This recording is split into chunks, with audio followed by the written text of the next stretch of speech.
So recently I've been pairing up my Canon C100 Mark II with my Canon M50. Canon M50 was my first camera.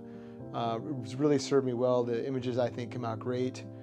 There are times though when I match up my M50 with my C100 Mark II and it just looks a bit soft, and I'll sharpen it up in post.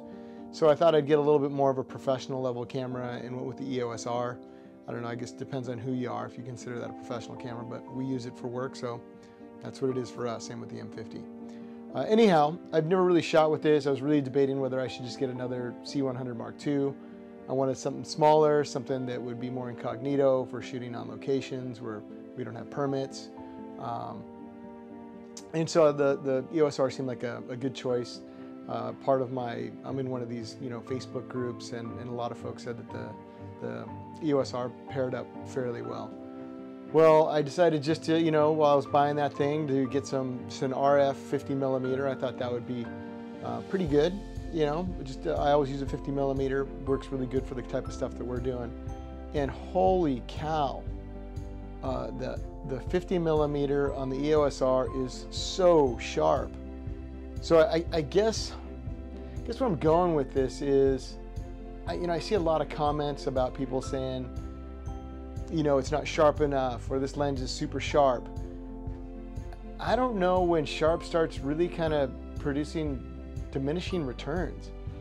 There are some times when we're shooting somebody and they just don't look that good when they're so sharp that I can see every pore, I can see every blemish, everything is just highlighted. It's just, I don't know, I think there was always something about the movies or TV where the realities of people's imperfections was kind of smoothed over by the camera. And I think there was some glamour and some mystique and something beautiful about that.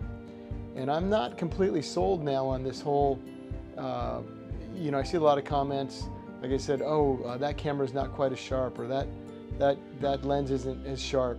And now the problem I have is this EOS R with this RF glass probably is sharper than my Canon C100 Mark II, or at least, yeah, it's sharper. A little bit different look.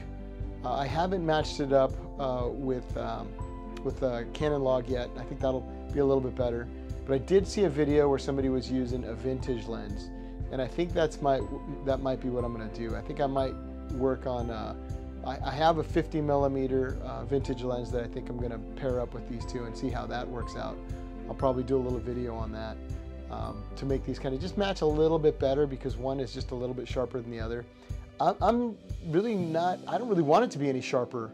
I think this is about as sharp as it needs to be, as far as this right now is on a 35mm EF glass, just because it's in these close quarters, it's just easier to use than the 50mm. I get close to the camera. So I don't know, I'm not really sold on this super sharp thing. I was watching Dune the other night and watching the movie, and none of the scenes were sharp.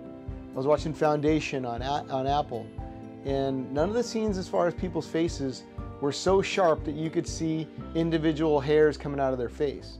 So I don't know, maybe this is a YouTube thing, maybe a thing for people making their own videos, but I don't think I'm sold on this whole ultra sharp look. I'm not digging it.